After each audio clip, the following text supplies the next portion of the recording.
பயப்பட பிள்ளைங்க கொடுப்பாங்க தெரியுமா?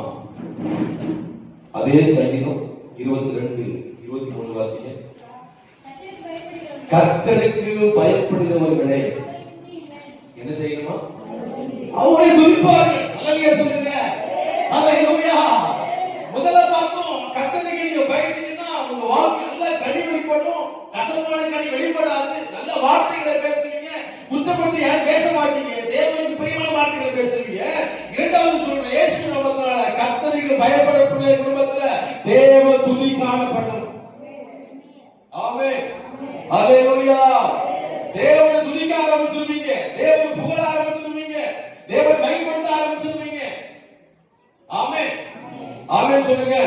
எங்கெல்லாம் துதி காணப்பட்ட அந்த திறமைகள் காணப்படாது. அல்லேலூயா சொல்லுங்களேன். எங்கெல்லாம் துதி கணம் மகிமை தேவனை குறித்து பாட்டு ஆராதனை எங்கெல்லாம் காணப்படுகிறது அந்த இடத்துல தேவன் அசைவாடுவார். தேவன் கிரியை செய்வார். தேவன் அற்புதங்களை செய்வார். ஆமென். அப்ப யோசிக்கணும், இன்னைக்கு குடும்பத்துல தேவ பாடல் இருக்குதா? தேவனை குறித்த பாட்டு பாடுகிறோமா? யாரை குறித்து பாடுறோம் யோசிக்கணும். அல்லேலூயா. தேவனை குறித்த பாட்டு உங்க வீட்டுக்குள்ள இருந்ததுன்னா அங்கே நீங்க தேவனுக்கு பயப்படுறீங்க அர்த்தம். ஆமென். ஆண்டவர் நாமத்தை உயர்த்தி அர்த்தம். அல்லேலூயா. சங்கீதம் தொடுக்க வாங்க. ஒன்றாவது வாசிங்க. கர்த்தருக்கு என்ன செய்யணுமா? ஆமா, கர்த்தருக்கு பயப்பட பிள்ளைகள் வாயில புது பாட்டு வரும். பாட்டு நீங்க எழுதுவீங்க. அல்லேலூயா சொல்லுங்க. அல்லேலூயா. எப்படியாவது நன்மை இல்லையே, ஞானம் இல்லையே, ஆண்டவர் கூட அவரை துதிக்கிற வீட்டுக்குள்ள ஞானம் வளரும். ஆமென். அவர் ஆராதிக்கிற வீட்டுக்குள்ள கர்த்தர் கிரியை செய்வார். எல்லா சூழ்நிலைகளையும் மாற்றுவார்.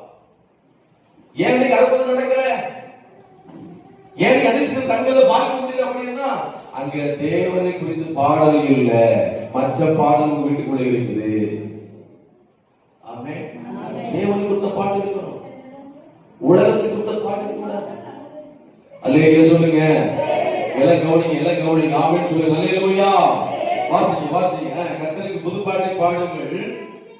அவர் என்ன செய்வார்? உங்களுக்கு பாட்டு பாடணும் அதிசயம் செய்வார். ஆமென். என்ன செய்வாருங்க?